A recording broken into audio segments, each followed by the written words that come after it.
और पहले ये प्रचार कर रहे थे, याद है, प्रचार कर रहे थे घर घर जाकर के,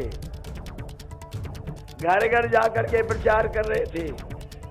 पता नहीं पर्चा दे रहे थे कि थूक दे रहे थे। याद है कि नहीं याद है? ये पर्चा दे रहे थे कि थूक दे रहे थे, कि थूक बांटे दे रहे थे। इसलिए मैं आपसे कहना चाहता हूं, इन बीजेपी के लोगों से सावधान रहना। हमारे किसान भाइयों, आपसे वादा किया गया कि इनकी सरकार बनेगी तो किसानों की आय दोगुनी हो जाएगी। आप में से बताओ किसान भाइयों, कितनों की आय दोगुनी हो गई? और ये सरकार जो दावा करती है कि समय पर गन्ने का भुगतान हो जाएगा, हमारे किसानों का कई जगह पर गन्ने का भुगतान नहीं हुआ है। जो लोग कहते थे 15 दिन के अंदर हो जाएगा, वो 15 दिन के अंदर नहीं करा पा रहे हैं। चीनी मिलों के चक्कर भी काटने पड़े, धरने भी बैठना पड़ा।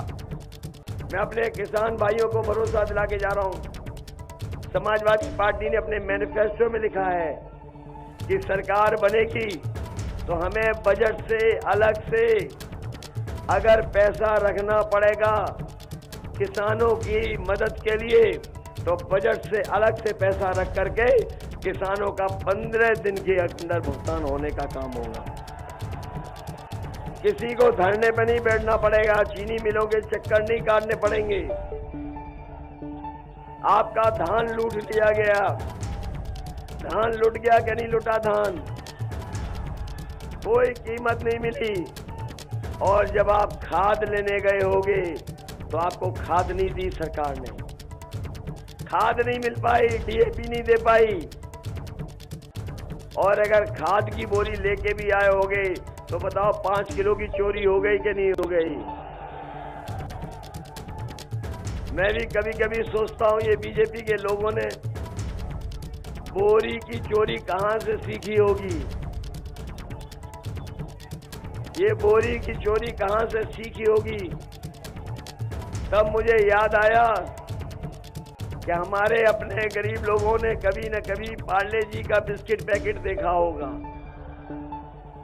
पहले वो पार्ले जी का पैकेट बड़ा आता था, जैसे जैसे महंगाई बढ़ी और उन्होंने मुनाफा कमाने का काम किया, पैसे उतने ही रह गए, लेकिन पैकेट छोटा होता चला गया। बताओ छोटा हो गया कि नहीं हो गया? बीजेपी वालों ने बोरी की चोरी वहीं से सीखी है। और याद रखना किसान भाइयों, अभी तो ये 5 KG निकाल रहे हैं, अगली बार सरकार बन जाएगी तो हो सकता है 10 किलो निकाल लें।